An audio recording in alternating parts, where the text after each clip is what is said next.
မင်္ဂလာပါရှင်ကျမတို့ရဲ့ Rapid ကသတင်းဌာနကနေကြိုဆိုပါရရှင်ကျမကတော့သတင်းတင်ဆက်သူလူနမူနာဖြစ်ပါရရှင်အခုတင်ဆက်ပေးမယ့်သတင်းလေးကတော့တောင်ငူလေးတဲ့ပြစ်ခတ်တိုက်ခတ်ခံရတဲ့သတင်းလေးဖြစ်ပါရရှင်ပဲခူးတိုင်းတောင်ငူမြို့နယ်ကေတုမတီလေးတက်ကိုတရားခုံမမတွေနဲ့မနေ့ကည7:00 နာရီခန့်မှာပြစ်ခတ်ခဲ့ပြီးစစ်တပ်ဘက်က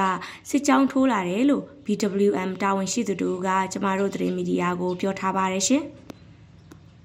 BWM ရဲ့တာဝန်ရှိသူတို့ပြောပြချက်အရ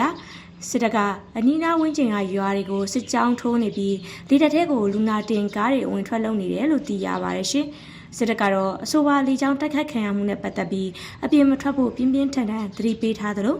တိုက်ခိုက်မှုပြီးတာနဲ့စစ်တပ်ဘက်ကလက်နက်ကြီး6လုံးနဲ့လက်နက်ငယ်တွေကိုသုံးပြီးပြန်လည်ပစ်ခတ်ခဲ့တယ်လို့ BWM ရဲ့တာဝန်ရှိသူကပြောထားပါတယ်ရှင်။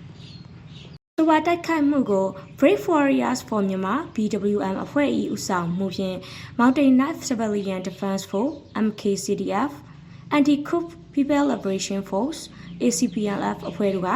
KNLA တပ်မဟာ2တရင်9တို့နဲ့ပူးပေါင်းဆောင်ရွက်ခဲ့တာဖြစ်တယ်လို့သိရပါတယ်ရှင်။